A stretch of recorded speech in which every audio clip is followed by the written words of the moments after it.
Бишкектеги оюн-зоок борборлорундагы балдар аянтчыларын иштеткендер банкротко кептелүү коркунучунда. Дээрлик 1,5 жылдан бери илең-салаң иштеген ишкерлердин аргасы түгөндү. Анткени жабык турган имарат үчүн ижара. Кызматкерлерди кармоо үчүн аларга маяна төлөп берүү керек. Сотрудники спрашивают нас. Баарыңыздарга белгилүү болгондой, биз ушул жылдын 1-апрелинде 2 жумага жабылганбыз. Андан бери 2 ай өттү, дагы деле жабык турабыз. Борбор калаада ушул тармактагы бизнеске уруксат берилген жок. Калган баардык тармактарда иш жүрүп жатат. А биз банкротко кептелдик. Чоң залдардын ижарасы үчүн кызматкерлерди кармап турууга акчалар сарпталып жатат. Таптакыр каражатыбыз калган жок. За это время мы потеряли достаточно много. Бир гана ишкерлер эмес, балдар аянтчыларында иштеген кызматкерлерге дагы оңой болгон жок. 2 айдан бери жумушсуз отурган Алибек Асангазиев ара жолдо калганын айтат. Башка жумушка кете албай, мэриянын чечимин күтүп күн өткөрүп келатат. Ара жолдо калдык, мисалы үчүн же башка жумушка иштейли деп ага күнөөлүү десек, бул жумуш башталып кетиши мүмкүн.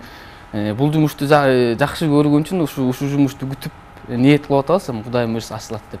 Ушу Бишкек шаарынын мэриясы да биздин да шартты туура түшүнүп ачып берип койсо жакшы болот эле да.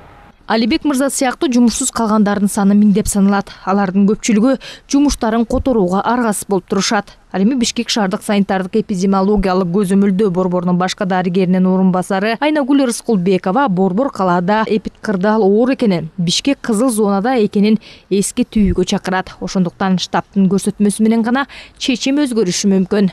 Бул только эмелердики при развлекательных центрах деп эле ошо жана борборлордо жайгашкан развлекательный центрлердики жабылган, парктагы башка жактагылар жабылган эмес. Бирок балдарды ошо көп кандайдыр бир массалык түрдө чогултуп балдарга бирдеке оюн-зоок өткөргөнгө азыркы күндө кооптуу болгон себебинен дагы ошо городской штаб чечим бере албай жатат. Городской штаб эгерде карап чечим бере турган болсо, анда бардыгына уруксат берилет.